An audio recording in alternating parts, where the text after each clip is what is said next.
All right, happy Sabbath. Today is June 29, 2024, and we are going to continue our studies basically about, it has something to do with fasting, right? Last week we were studying about true fasting, right? Ellen White actually did what we call time-restricted eating. And she actually endorsed how many times eating a day? Twice a day. For 35 years, she actually did it. Right? Well, more than 35 years. Even in 1905, she said she's been doing it for 35 years. Anyway, yeah. And that's essentially what we call, these days, we call it time-restricted eating. And we'll go into that a little bit more. Right? But then she actually says, you don't have to fast like Jesus. What Jesus did in the wilderness, because and she actually said the true fasting is when you actually eat a simple diet, right? That is what, and you are able to conquer your appetite and eat a simple diet. And we see the simple diet that. Who did a simple diet for 3 weeks? Daniel did. And that's in Daniel 10, right? Daniel 10. He did, what did he? He ate no pleasant bread, no meat, and no wine, right? For 21 days. Right? That's in preparation for him to get the understanding of Daniel 10, Daniel 11, and Daniel 12. To be able to have a clear mind, to be able to get that, right? Which is the Mara vision, right? And all those prophecies, he had to fast for 3 weeks. And what he ate was actually a simple diet. And that diet, actually Ellen White called it the true fasting. So this is what we should have also. So even if all we do is actually a simple diet, that's actually also a true fasting. Right? Anyway, last week,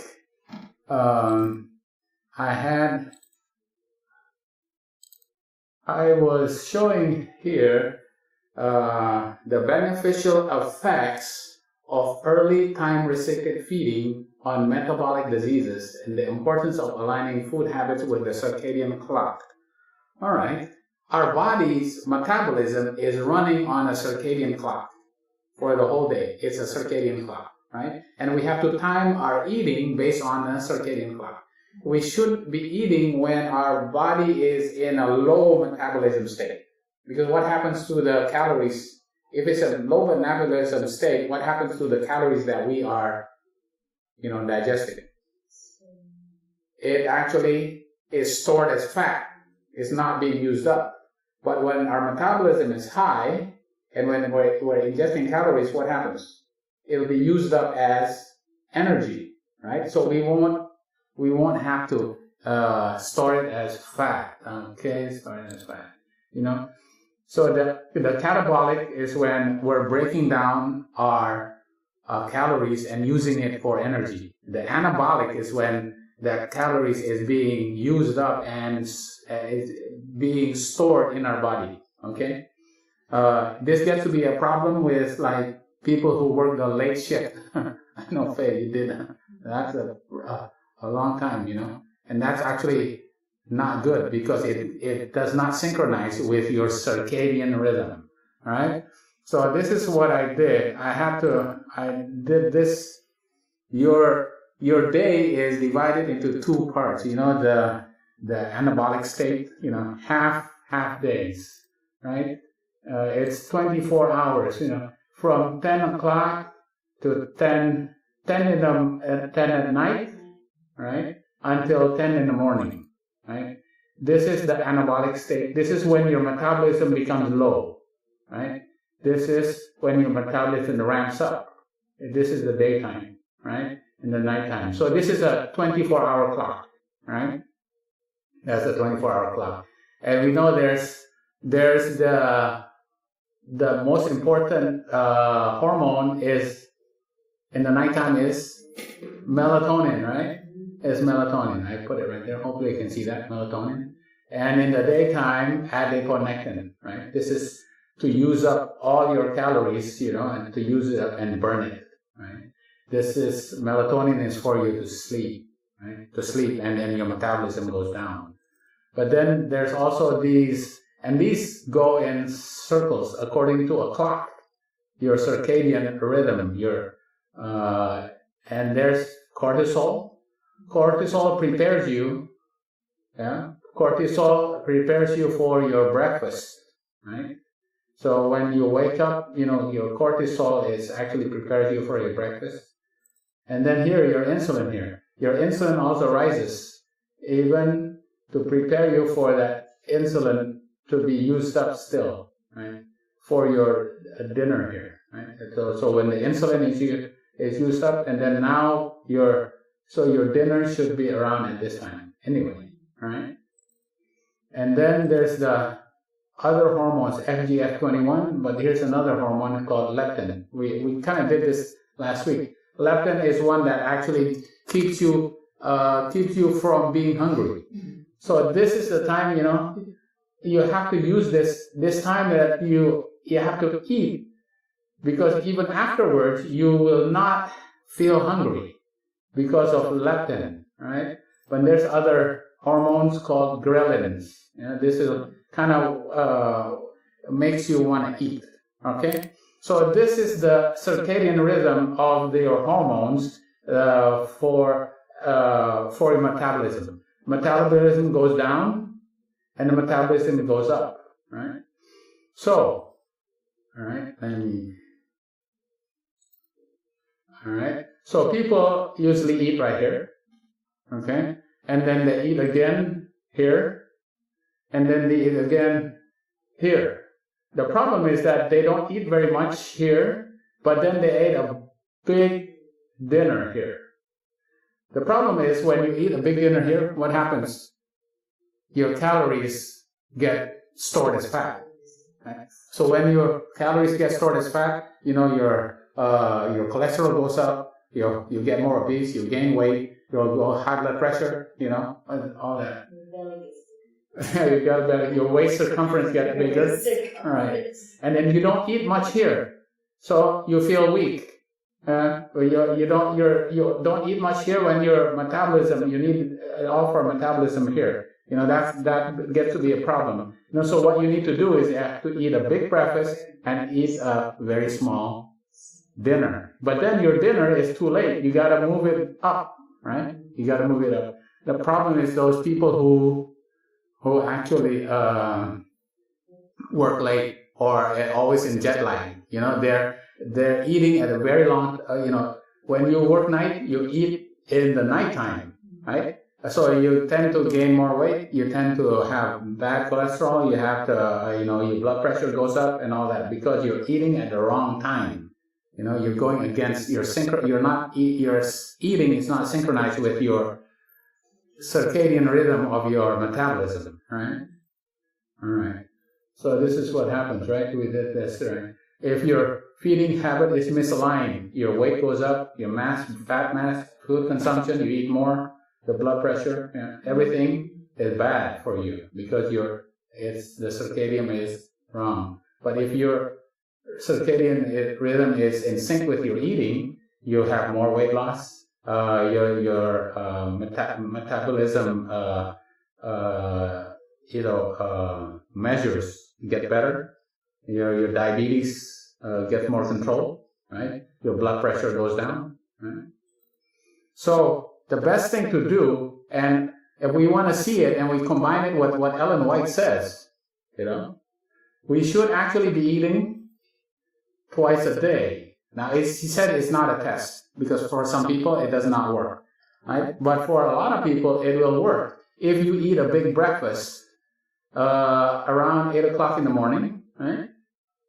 And then you eat, you have another, your second, what is around 4 to 5 o'clock here, before 6 o'clock, which will give you how many hours of fasting? It's about 14. Some people say it's maybe 16 to 18 hours if you go, but anyway, at least more than 12. right? So you will be fasting for 14 hours, actually, right? And this is called intermittent fasting, right? Yeah. This is called intermittent fasting. And then it actually improves your brain BDNF, brain-derived natriuretic factor, right? It actually gives you a better mood. It actually reduces your blood pressure, all right? Okay. I'm going to jump to find out to where we are, right? Yeah, okay. Let me jump to the part where, okay, also exercise improves your BDNF level, right? Makes your mood better, right? Cognition gets improved, but also polyphenols, right? Polyphenols is antioxidants. And the kind of foods that are high in antioxidants, right? The identification of the richest dietary sources of polyphenols. Polyphenols, right? In milligrams. So the vegetables that has the most polyphenols is artichokes, red chicory, red onion. Let's see, broccoli is here, right? Artichokes. Even potatoes have it, right? Shallots, spinach, red onion. This is red chicory. I have to look up red chicory. You use red chicory? No, it's almost like cabbage, right? But it's red, right? These are the vegetables that are high in polyphenols, the antioxidants, that improve your BDNF level, right? Yeah, because when you're fasting, you improve your BDNF level in your brain. Yeah? It gives you a better mood. You know, it gives you, improve your sleep, right? Fruits, black chokeberry, the berries, all the berries. Here are the berries, black olive. The darker, mostly the dark ones. And then finally you have the blackberry here. You have the blueberry and the wild low bush. Have you heard of low bush blueberry versus the high bush blueberry? Yeah, that's right. Yeah. So the wild blueberry is actually better, right? It has a much higher antioxidants. The ones in the stores are the high bush. Yeah. That's one. But still good for 560. But the best sources of polyphenols, right, is the herbs and spices. Look at cloves. 15,000 milligrams per 100 grams. Dried peppermint. You know what star anise is? Well, anyway, cocoa powder, celery seed, even some dark chocolate. Here you go, flaxseed. Right? This is ground flaxseed. Yeah. This improves your BDNF levels. Right? All right. Okay. Oh, curcumin also. Curcumin. Yeah. It's good for women who have PMS symptoms. It reduces the pain of PMS. Yeah. And increases your BDNF levels. Right? Yeah. All right. And eating less fish, meat, or not eating no meat, fish or poultry. Right? Yeah, it improves your mood also. Right? We did this last week. Right? Okay. All right. This is where we are now.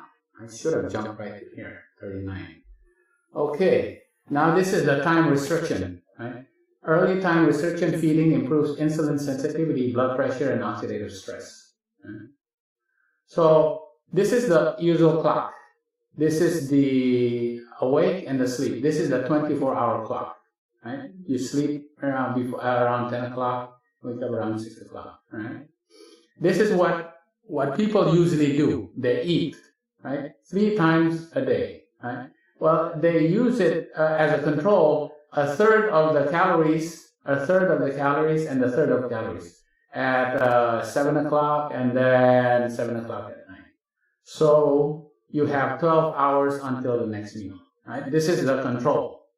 But then what you do is you time restrict it such that you eat at 7 and then you eat at around 1 o'clock. But then you still eat the same amount of calories, right? But equal amounts. But you fast for, here it's like 18 hours you fast, right? So what happens?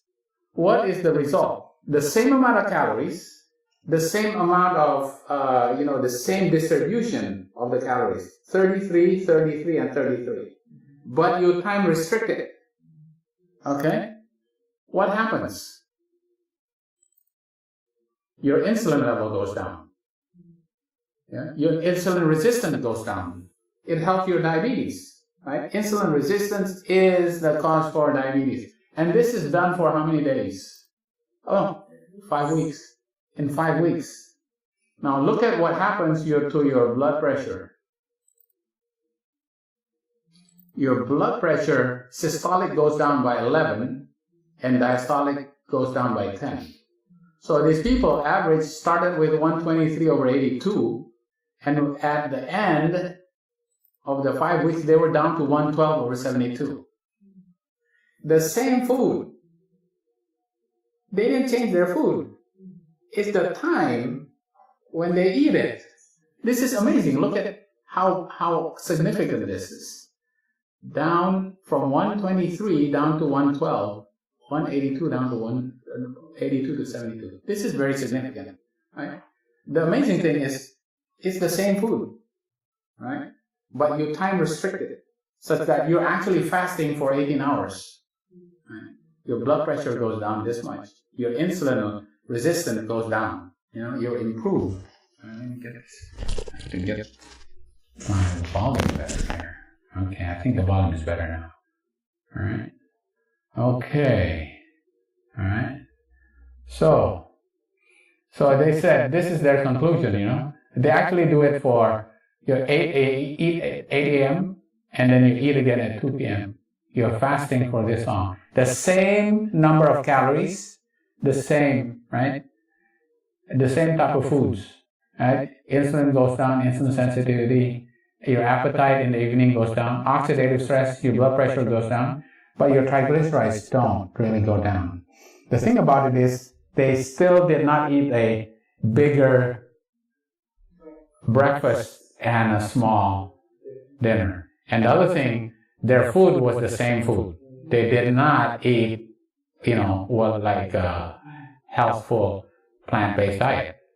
But imagine just using, even if you just ate the same diet, but you restrict it, it's amazing, right? What would happen if you actually ate a better diet and you only ate twice a day with a bigger diet, bigger breakfast, and a smaller dinner?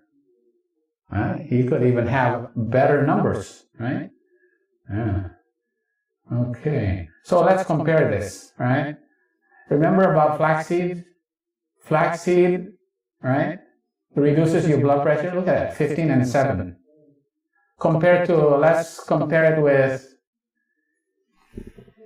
lisinopril, right? Lisinopril, how much? Remember, we did this. Only 5 and 2.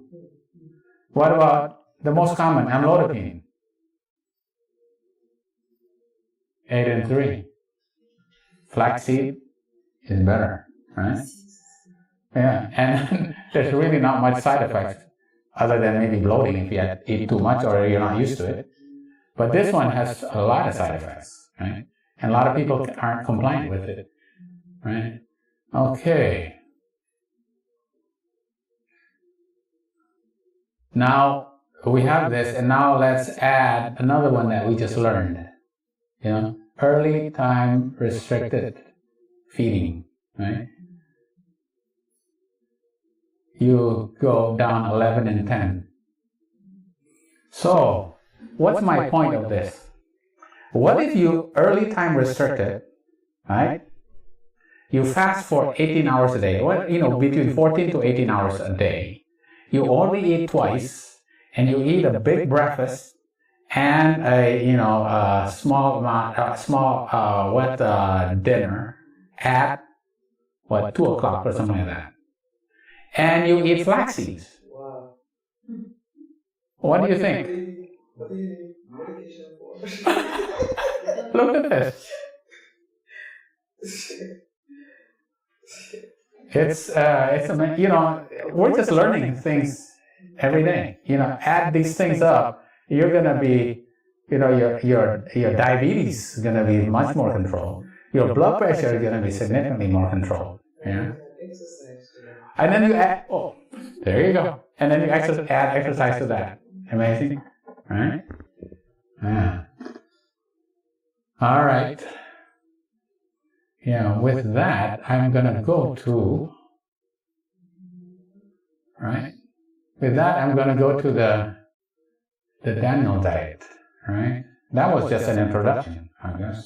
Yeah. That was kind of like, I have to clean up the presentation from last week, and make it a little bit better, right? So now we go to the Daniel diet, right? This one we've actually studied many times before, but we haven't presented it in this way, in this specific way. Right? The life of Daniel was actually a prophecy, right? Daniel was already prophesied. His forefather was Hezekiah. Now Hezekiah, he was cured of his illness. And he says, the son, he was cured of his illness, and the son stopped. Yeah. And the Babylonians who said, what happened? It actually, so they went into Hezekiah's place, and what did Hezekiah do? He showed off all his treasures. And Isaiah said, because of that, you are going to be cursed. All your treasures are going to be taken to Babylon. And what happens with your children? All your descendants are going to be eunuchs in Babylon, right? Pretty amazing, right? And when Daniel went, he was under Ashpenaz, the master of the eunuchs. Daniel, Sadrach, Mesach, and Abednego became eunuchs, right? In the king's palace, right? Yeah, and they were without blemish, and they were cunning in knowledge and understanding of science. They had to study science and knowledge, right? And they had to learn a new language, the learning and tongue of the Chaldeans, right? It was already prophesied, right?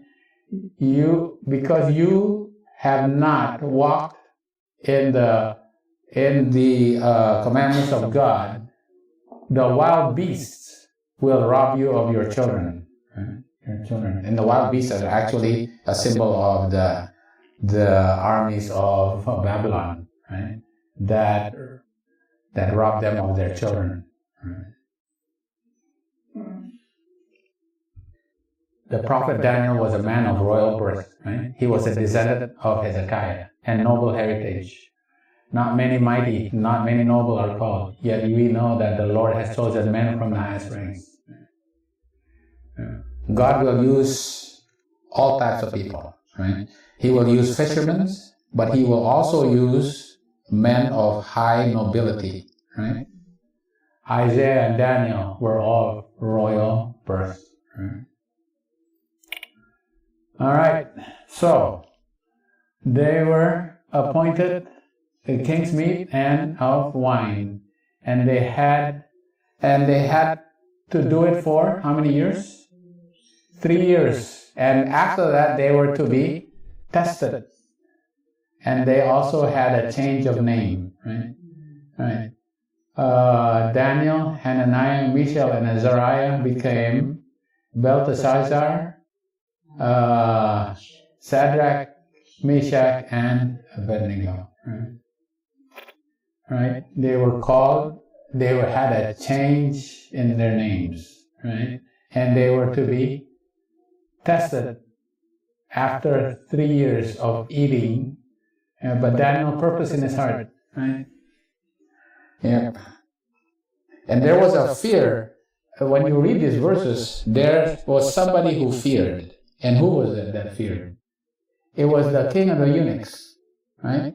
He feared Nebuchadnezzar, right? But Daniel purposed in his heart, because did he fear Nebuchadnezzar? No, he feared God, right? He feared God. And he did not fear Nebuchadnezzar, right? So they were to be proven for 10 days. And what did they eat? Pulse, and they had water, right? Pulse and water.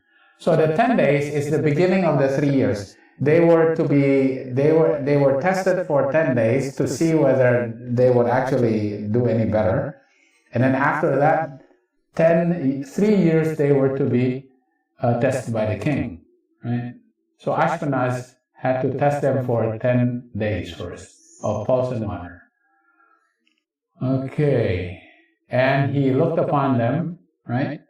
And at the end of the 10 days, right, their countenance appeared fairer and fatter in flesh than all the children who did eat the portion. Because the thing is, there was a lot more, there were other countries that were subjugated by Babylon, and they all had to send their children there, right? But it's only Daniel, Sadrach, Mesach, and Abednego that were fairer and fatter, right? Because they ate pulse and they drank water, and Daniel had understanding in all visions and dreams, right? Gave them knowledge and skill in all learning, right? So they had to have a certain diet to be able to be skillful in all learning and wisdom, and have understanding in all visions. Their mind to be clear and to be sharp and to have more wisdom, they had to eat a certain diet. That the diet was their preparation, correct? All right. Yep. So he had to have understanding in all visions and dreams. Okay. At the end of the days, so after 3 years, what happens? They were tested by Nebuchadnezzar. And how many times smarter were they? They were 10 times, right? So at the 10 days, they were fairer and fatter in flesh, right? Because of pulse. And they continued to eat that diet for 3 years. At the end of 3 years, they were 10 times better than all the magicians and astrologers that was in there. I know, there's a lot of prophecy there, you know.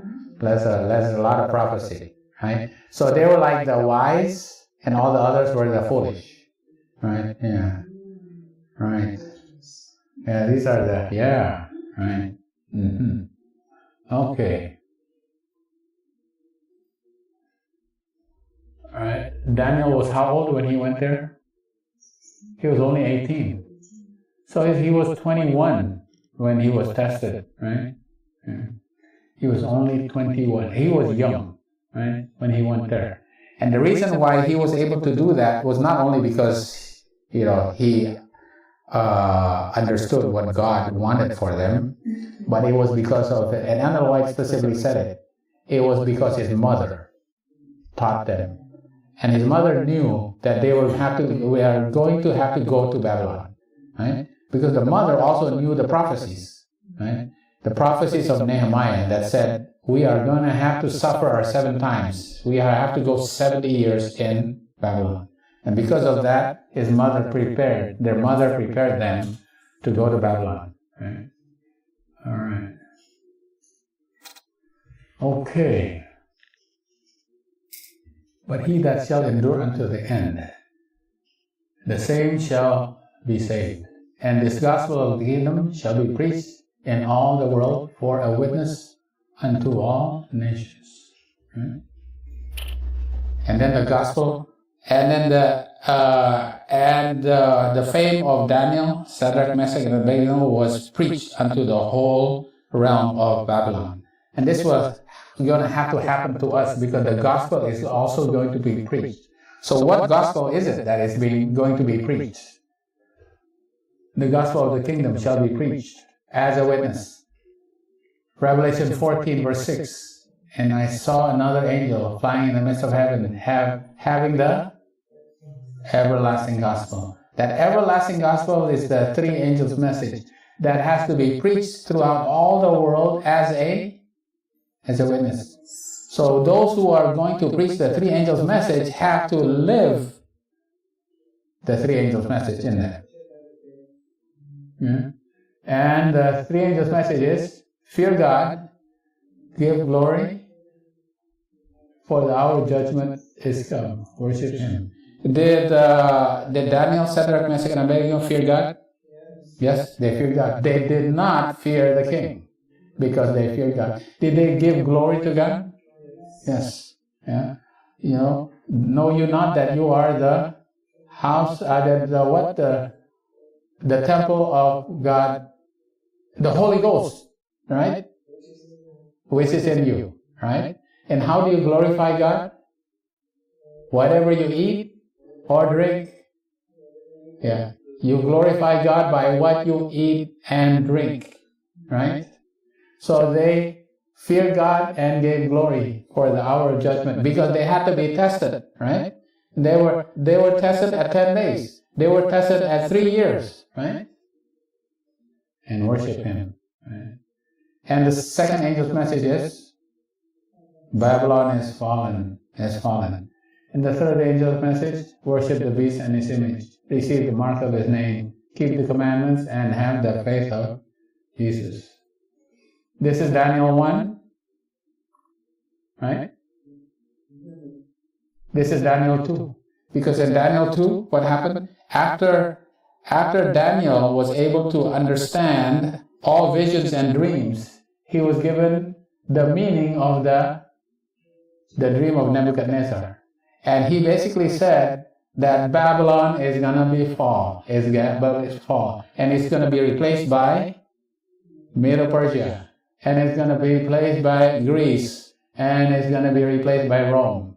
Babylon will fall. All right? But to be able to understand prophecy, right? To have a clear mind, to be able to understand hard prophecy, you have to have passed Daniel 1 test first, right? And then after that, Sadrach, Mesach, and Abednego had to go through fiery furnace, which is Daniel 3, right? Daniel 3. So when we see this, this is they obeyed the health law, right? They rather not eat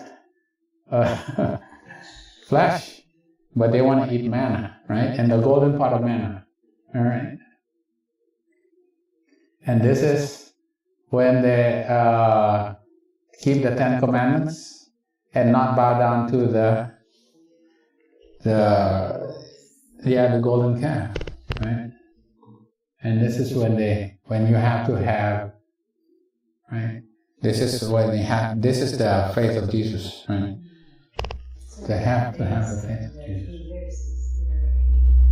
I have to look that up some more. That probably is, but I kind of forgot, I have to go back to that. Right? Yeah. Okay. Oh, sorry. Right? Men who are engaged in giving the last message of warning to the world. What's the last message of warning to the world? The three angels' message. A message which is to decide the destiny of souls, should make a practical application in their own lives of the truth they preach to others. Right? You have to preach the gospel to the world as a witness. That's right. This is what Ellen White is talking about. Matthew 24. Right? They should be examples to the people in their eating, in their drinking, in their chaste conversation and deportment.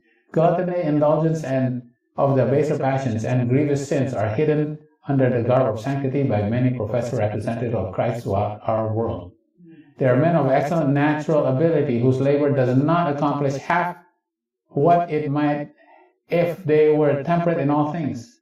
Indulgence and appetite and passion beclouds the mind, right? Right there. Ellen White says, it beclouds your mind. You want a clear mind? You want to understand the prophecy of Daniel 2? You have to pass Daniel 1 first, right?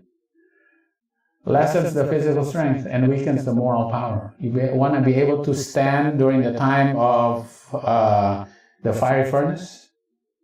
Their thoughts are not clear. Their words are not spoken in power, are not vitalized by the Spirit of God, so as to reach the hearts of their hearers. The medical missionary work is to be the work of the church as the right arm to the body.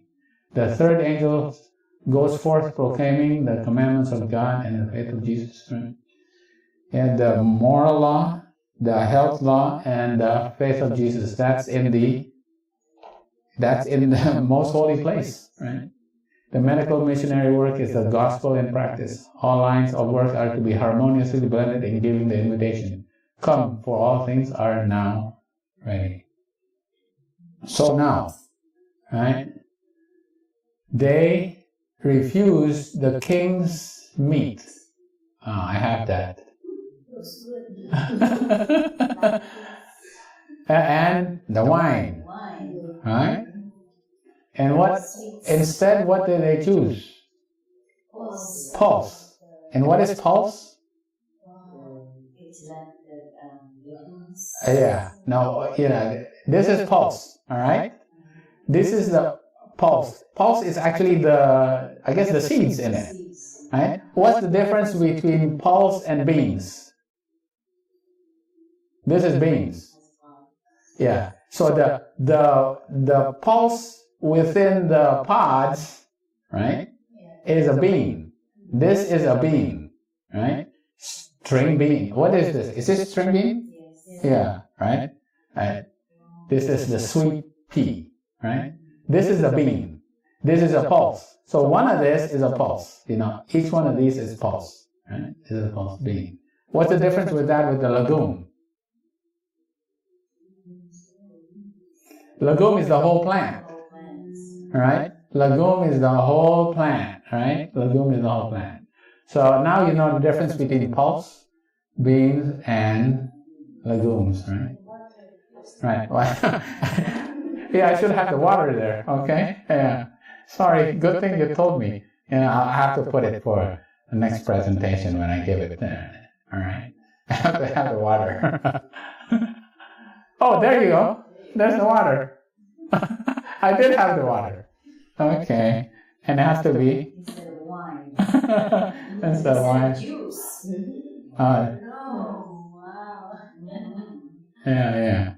So be careful when you do juice, because juice can be from fruits or from vegetables. Yeah. So, yeah.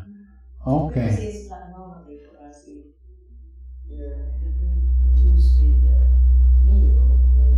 Yeah. Because they like to drink the wine. They can their meat. Okay. I wonder how long after he had his pulse does he drink his water? I'm sure not together. Yeah. Can you down the volume? Go down with the volume. Okay. All right. Okay. All right. So now let's compare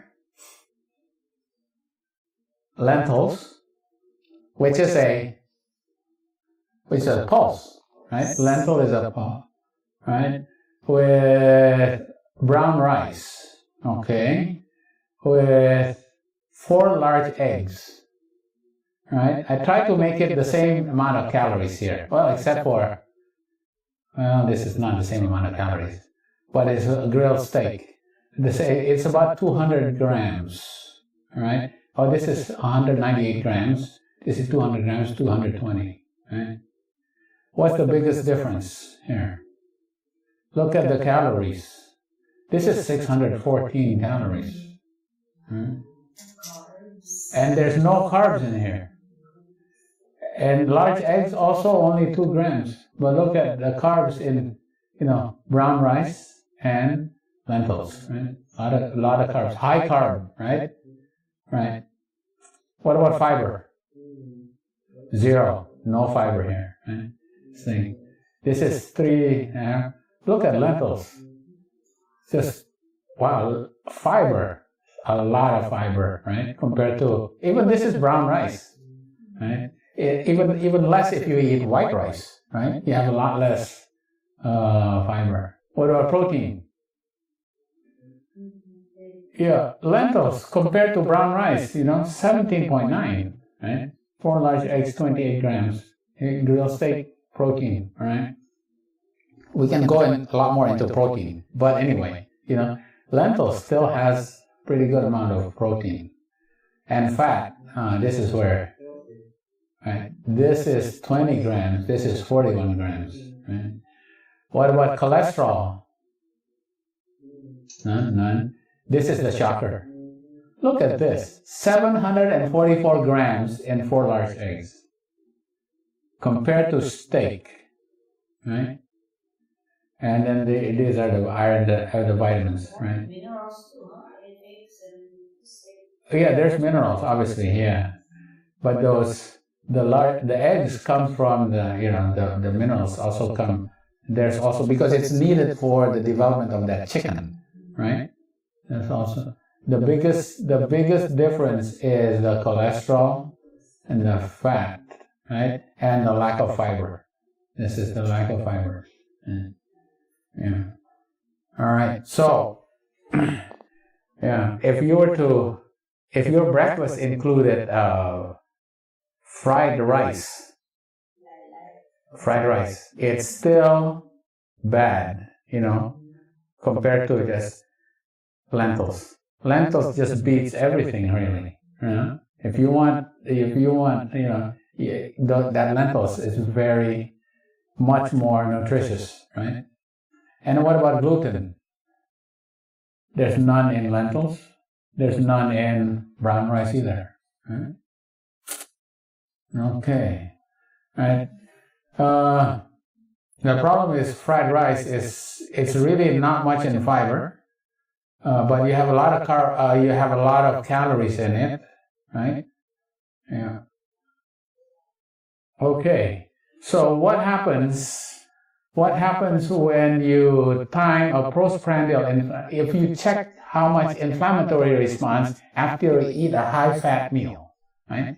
Let's say you eat a high-fat meal. One high-fat meal, just one high-fat meal will increase your inflammatory response right away. Boom.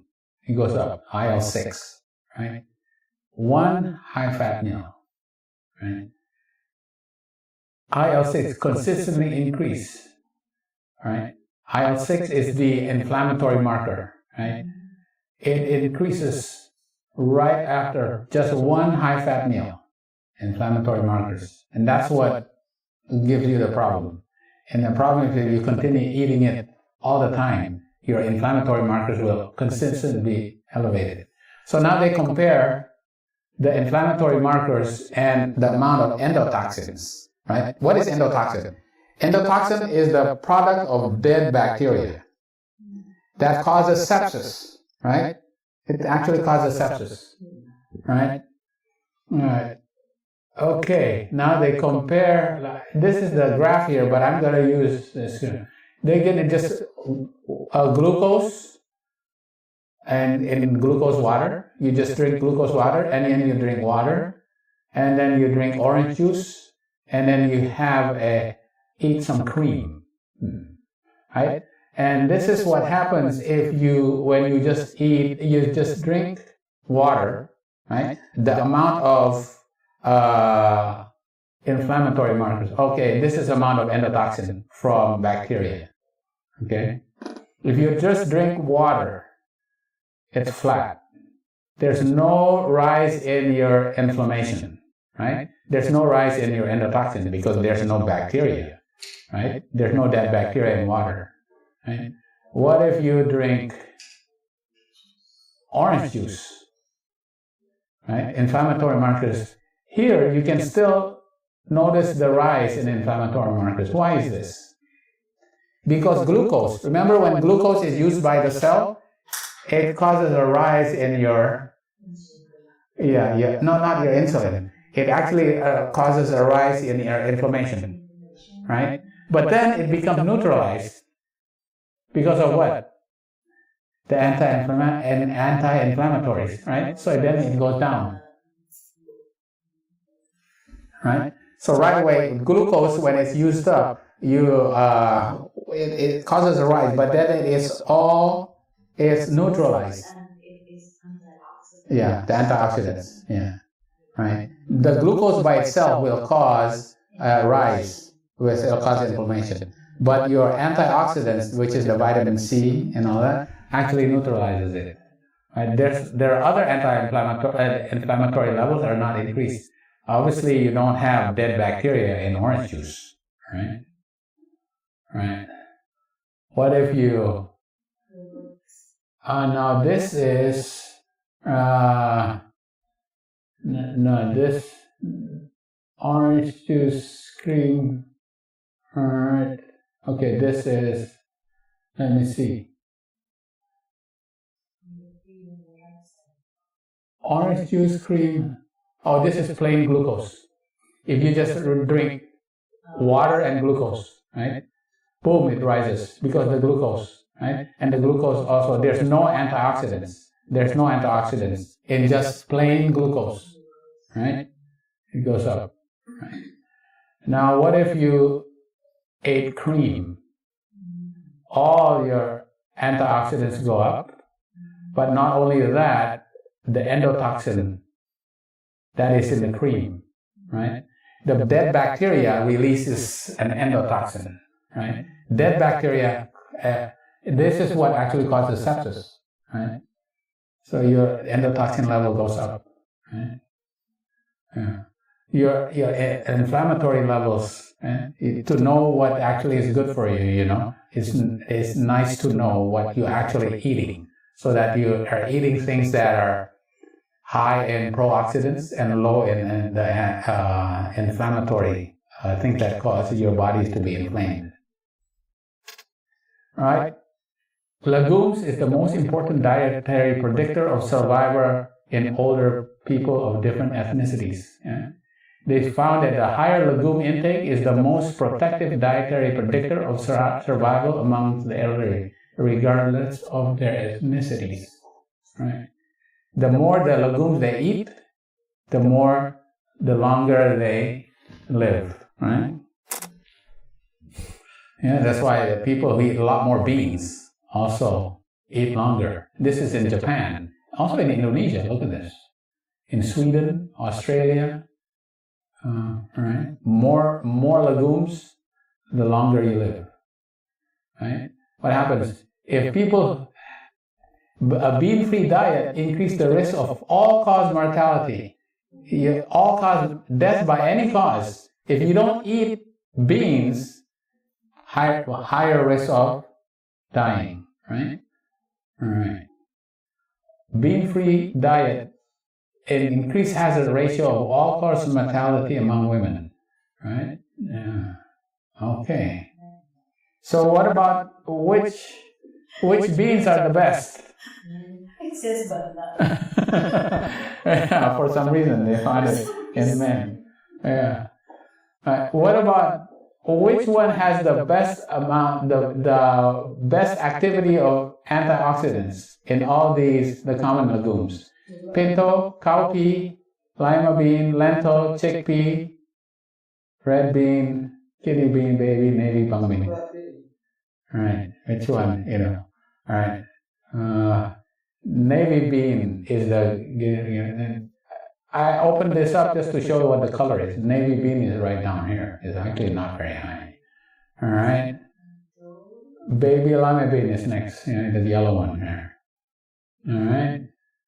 Chickpea. Oh, chickpea is kind of like, see that's this orange one, right? That's number 3. And then, cowpea.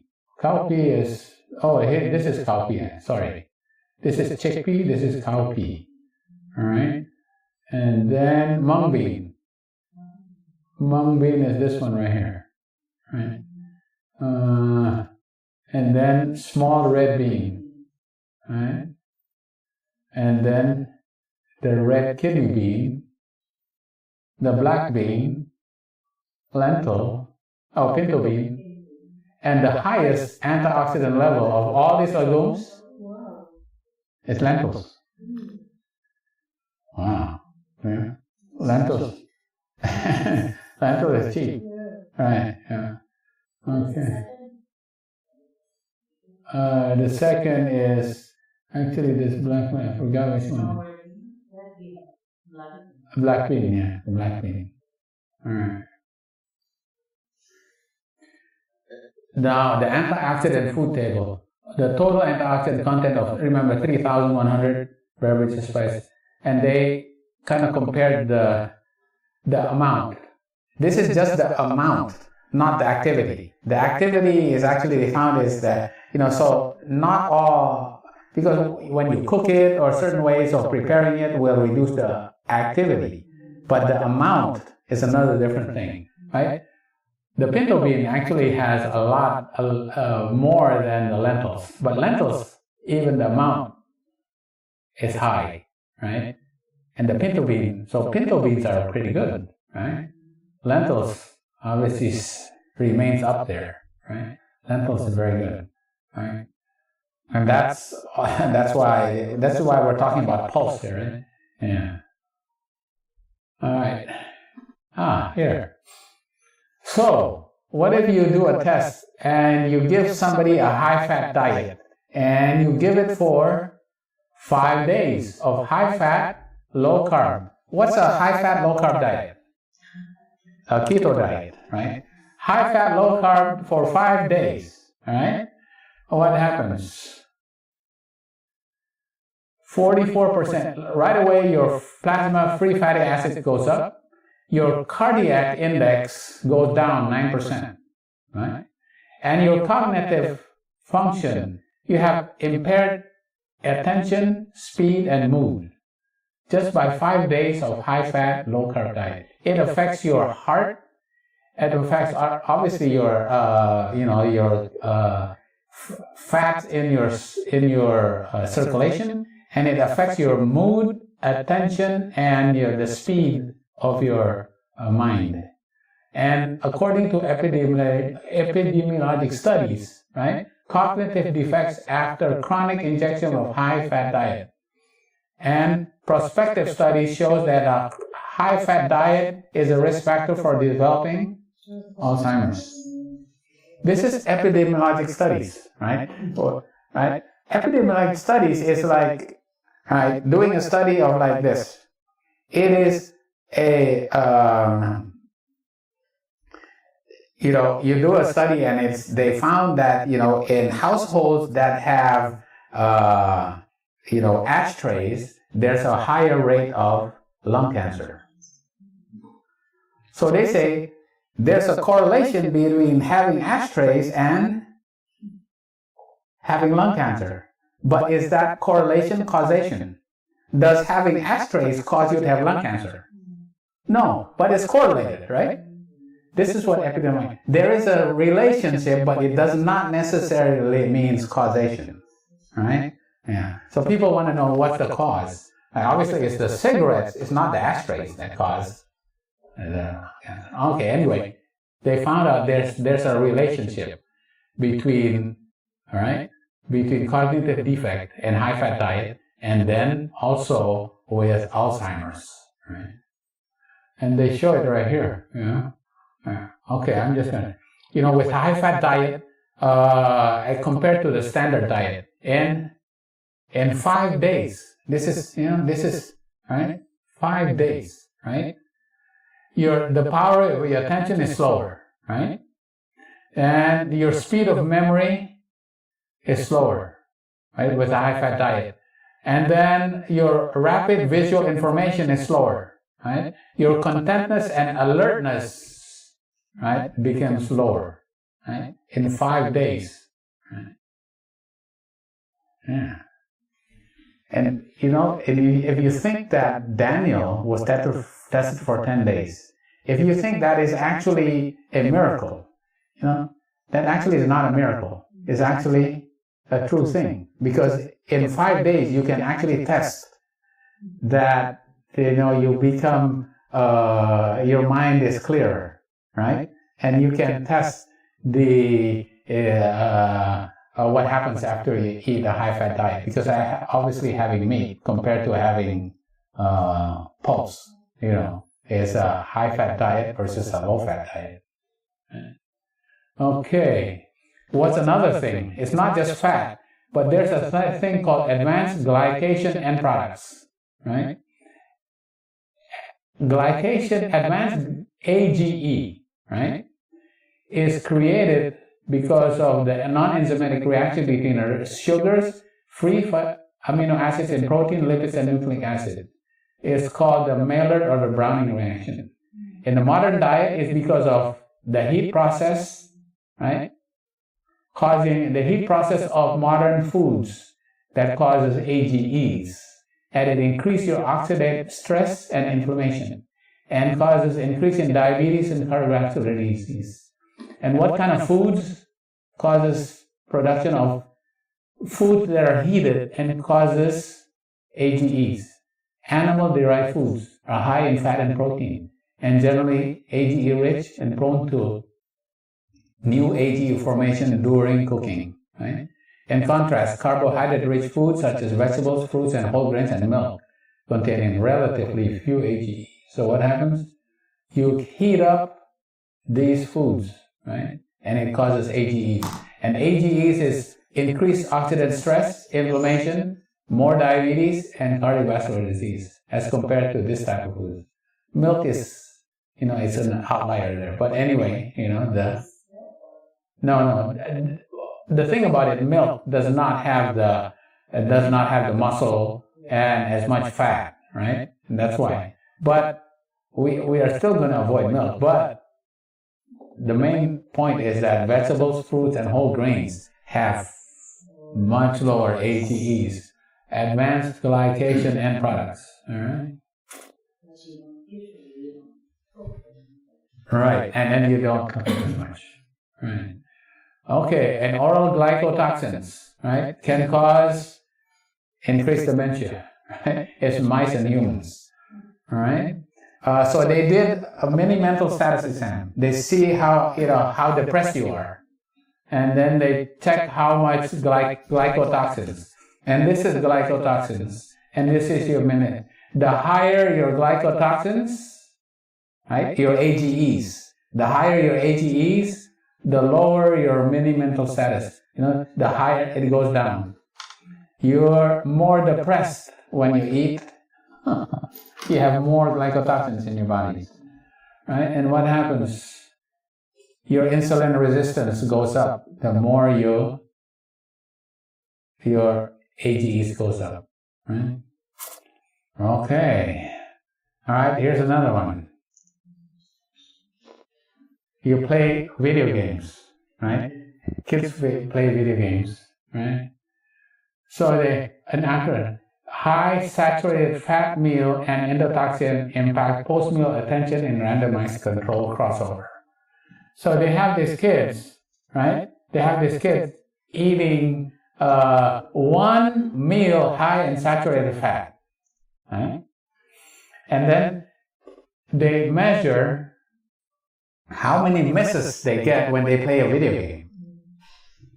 After one meal, when they a high saturated fat meal compared to sunflower oil, which is low fat, right? They have a lot more misses when they play the video games, right? This is just one meal of high fat meal. Yeah. The endotoxins, right? The endotoxins is what? Bacteria, right? Bacteria in the germs. I mean, the bacteria that is in the meat products, right? That is dead. It releases a toxin called endotoxin, right? The endotoxin, right, causes cognitive impairment in humans, right? And this bacteria releases the endotoxin, right? And then with the eye, when you look into the eye, it's basically like looking into the brain, right?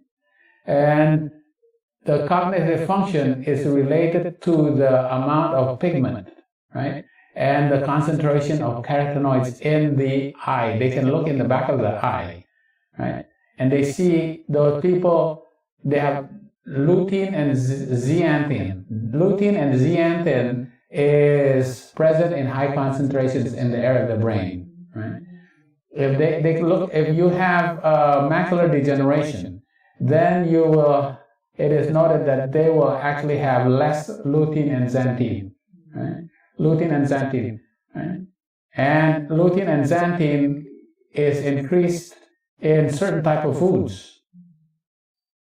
Avocados, well, eggs actually 0.2. Avocados, Brussels sprouts, lettuce, peas, spinach, broccoli, right? Higher lutein status is related to better cognitive function. Lutein improves cognition, right? All these type of foods is high in lutein, and they can actually look in the back of your eye and see those people that have macular degeneration are also low in lutein and zeaxanthin, and you can improve it by eating certain type of foods, right? And more of the all right, all right. Now here's another one. When they look into Alzheimer's brains, they find out that those with Alzheimer's brain have these plaques. And within these plaques, they notice that there's a high amount of endotoxin, the gram-negative bacteria molecules, right, are in these plaques, right? And obviously those plaques, the gram-negative bacteria, endotoxin, it comes like we saw it was in the cream. It's also in animal foods, right? Animal foods. All right. So we'll close with this. There is not, with many of the hands in the office, one half the vigor there might be because of ailments brought in on through indulgence of appetite and debasing habits. What clearness of perception the youth might have if they would adhere strictly to the laws of health, as did Daniel and his 3 companions. They would have a much clearer perception, right, and much less ailments if they did not indulge in their appetite, right? They should be more like Daniel and his 3 companions. What freedom from pain, and with how much greater ease could they perform their duties? How much greater would be their spiritual fervor, and how much more by precept and example would they be to others? You who would fear God and work righteousness, I call upon you to consider the things I have written. 9/10 of your evil propensity, your temptations to depart from God, are caused by the indulgence of appetite. Wow. 9/10 of your evil propensities. Your selfishness is attributable to the same cause. The lack of love for the souls of men is in a great degree caused by the sinful indulgence of perverted appetite. The Lord calls upon you to reform. Oh my goodness. Whoa. Many separate themselves from God by their indulgence of appetite. He who noticed the fall of a sparrow, who numbers the very hairs of the head, marks the sin of those who indulge perverted appetite at the expense of weakening the physical powers, benumbing the intellect, and deadening the moral perceptions. Her words are right to the point. She doesn't hold back when she says what's going to happen to your moral power and your intellect, right? She doesn't hold back. All right. Okay. Right. So even if keep silent. Yeah. Yeah. What if Daniel and his companions had made a compromise with those heathen officers and had yielded to the pressure of the occasion by eating and drinking as was customary with the Babylonians? That single instance of departure from principle would have weakened the sense of right and their abhorrence for wrong. Indulgence of appetite would have involved the sacrifice for physical vigor, clearness of intellect, and spiritual power. There's even one single meal, high-fat meal, will change you already. One single meal, Ellen White said, even one single will actually reduce your, right? Will lead you to more and more, right? One wrong step would probably have led to others until their connection with heaven being severed. They would have been swept away by temptation. It is a most solemn duty to keep the spirit pure as a sanctuary for the Most High God. Heart and mind and soul are to be devoted to the service of God and the good of our fellow men. It is a very small offering at best that we can make to our Heavenly Father. In view of our accountability to God, we are all under the strongest obligation to bring our appetites and passions under the control of the intelligent will. Taste has done more to pervert the understanding and becloud the spiritual sky than everything else besides. Wow. Taste, right? Satan benumbs the intellect of many through indulgence of appetite. And then he makes these intemperate ones special objects of temptation to go still further from the path of obedience and holiness. Those who have been entrusted with valuable talents will miss eternal life unless they shall see the necessity of daily self-denial of what it means to be an overcomer. All right.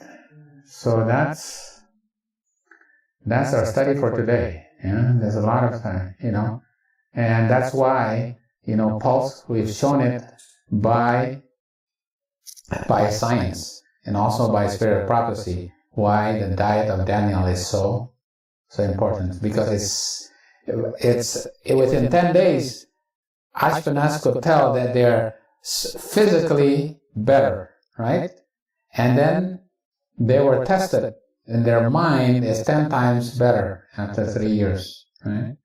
Because they're clearer. And then they could understand prophecy, right? They were much better in science. And, even in the Bible, it says they were very adept in science, but also their moral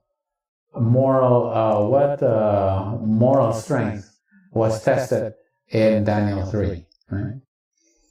So that's what our studies for today, and that is a more sure word of prophecy.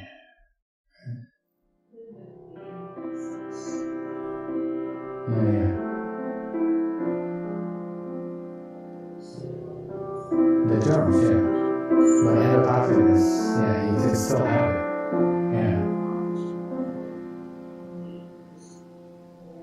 Yeah. Yeah. That's pretty amazing.